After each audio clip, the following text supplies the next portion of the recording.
नमस्कार दोस्तों, मैं हूं आपका साथी, आपका दोस्त विजेश्वर निर्दोष। निर्दोष टेक ऑनको के एक और एपिसोड में मैं आपका स्वागत करता हूं।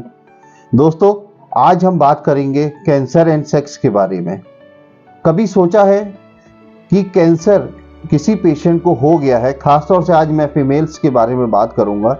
यदि किसी फीमेल को वजाइना का, यूट्रस का, रेक्टम का, एनल कैनाल का या सर्विक्स का या ब्लैडर का कैंसर है, तो फ्रेंड्स, क्या उस महिला को सेक्स करना चाहिए? उसकी अपनी फैमिली है और सेक्स हम ह्यूमंस के लिए बहुत ही ज़्यादा इम्पॉर्टेंट है। सेक्स हमारे मेंटल स्टेटस को स्टेबल करके रखता है, वो हमारी हेल्थ को अच्छा रखता है। दोस्तों, यदि किसी मेल के पार्टनर को यानी उसकी वाइफ को अगर कैंसर डायग्नोज हुआ है पेल्विस के एरिया का, जिसमें ब्लैडर, रेक्टम और सर्विक्स जैसे ट्रीटमेंट वो ले रही है, तो क्या ऐसी कंडीशन में मेल को इंसिस्ट करना चाहिए अपनी वाइफ को सेक्स करने के लिए? यदि वो सेक्स करते हैं तो क्या क्या प्रॉब्लम्स आती हैं? क्या हमें सेक्स करना चाहिए ऐसी कंडीशन में या नहीं करना चाहिए? फ्रेंड्स, मैं आपके सामने दोनों ही पहलू रखूंगा, एक पर्सनल ओपिनियन भी और एक प्रोफेशनल ओपिनियन भी। तो पहले हम बात करते हैं प्रोफेशनल ओपिनियन की कि वो क्या कहती है। यदि कोई फीमेल कैंसर के ट्रीटमेंट से गुजर रही है तो उसको उस दौरान सेक्स करना चाहिए या नहीं, क्या प्रॉब्लम्स आती हैं? दोस्तों, मैं कुछ आपको पॉइंट्स मोटे मोटे बताना चाहता हूं कि क्या क्या वो पॉइंट्स हैं और क्या क्या वो परेशानियां हैं जो सेक्स के समय आपको फेस करनी पड़ सकती हैं। खास तौर से फीमेल को लो ड्राइव सेक्स के प्रति हमारा इंटरेस्ट खत्म हो जाता है, उस महिला का सेक्स के प्रति इंटरेस्ट खत्म हो जाएगा। तो जब एक पार्टनर का इंटरेस्ट खत्म हो गया है तो एक तो वो ऑलरेडी एक परेशानी से गुजर रही है और आप उसको इंसिस्ट कर रहे हैं इस चीज के लिए। वजाइनल ड्राइनेस, यदि वो महिला कीमोथेरेपी और रेडिएशन थेरेपी जैसे ट्रीटमेंट से गुजर रही है तो उसके योनि में सूखापन आ जाता है, सिकुड़न आ जाती है, जिसकी वजह से सेक्स बहुत ही पेनफुल हो जाता है। तीसरा पॉइंट, वजाइनल स्टेनोसिस।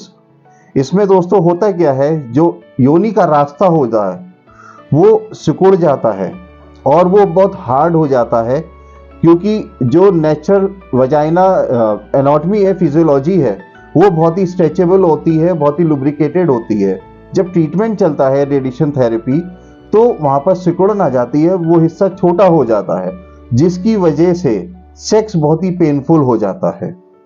चौथा पॉइंट, वजाइनसमस। दोस्तों, इसमें वजाइना के अंदर, योनि के अंदर हार्डनेस आ जाती है और उसमें कॉन्ट्रैक्शन खत्म हो जाता है और वो बहुत ही हार्ड हो जाती है, जिसकी वजह से सेक्स बहुत ही पेनफुल हो जाता है। पेन ड्यूरिंग सेक्स, जब ये सारे कॉम्प्लिकेशंस आ गए हैं तो सेक्स जो है, जो इंजॉयमेंट के लिए होता है, माइंड को रिलैक्स करने के लिए होता है, जब इतने कॉम्प्लिकेशंस आ गए हैं तो आपके पार्टनर के लिए ये सिर्फ एक पेनफुल कंडीशन है, इससे ज़्यादा और कुछ नहीं। वो अपने ऑर्गेज्म को, अपने चरम उत्तेजना को वो नहीं प्राप्त कर पाएगी, या उसको बहुत समय लगेगा या समय से पहले हो जाएगा, जिसकी वजह से जो आपकी सेक्स ड्राइव है वो बहुत ही पेनफुल और अनसेटिस्फाइड रहेगी। Volvo vaginal atrophy.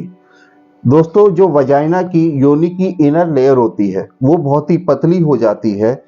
Sexual activity के दौरान ये बहुत ही पेनफुल होता है। वजाइनल शॉर्टनिंग, योनि का द्वार बहुत छोटा हो जाता है और ये सिर्फ ट्रीटमेंट के दौरान साइड इफेक्ट्स की वजह से हो जाता है। जब पेल्विस के एरिया में कैंसर का किसी फीमेल को ट्रीटमेंट मिल रहा है तो ये सारे कॉम्प्लिकेशंस आते हैं।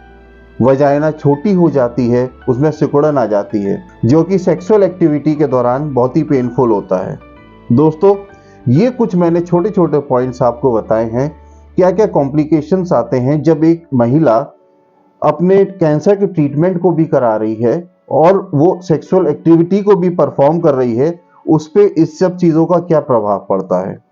दोस्तों, आपके सामने चीज़ें सारी स्पष्ट हैं कि क्या साइड इफेक्ट्स आते हैं, हमारा जो सेक्सुअल लाइफ है वो किस तरीके से इफेक्ट होता है। दोस्तों, यदि किसी महिला का ट्रीटमेंट चल रहा है तो क्या वाकई में उस महिला के हस्बैंड को उसके साथ इंटीमेट होना बहुत ज़रूरी है? फ्रेंड्स, सेक्स हमारे जीवन का बहुत ही अहम पहलू होता है। और ये लाइफ के लिए बहुत ज़रूरी होता है, जिससे कि हमारी फिजिकल ग्रोथ और हमारा मेंटल स्टेबल बहुत ही मेंटेन रहता है, जिसकी वजह से हम सोचने समझने की शक्ति बहुत ही अच्छे से जुटा पाते हैं। यदि कोई महिला इस परिस्थिति में है तो क्या आप उस महिला के साथ इस इंटीमेसी को लगातार बनाए रखेंगे? दोस्तों, मेरे पर्सनल ओपिनियन से नहीं। वो ऑलरेडी इसी परेशानी में है, एक कैंसर जैसी भयानक बीमारी से लड़ रही है, वो अपनी लाइफ के लिए स्ट्रगल कर रही है।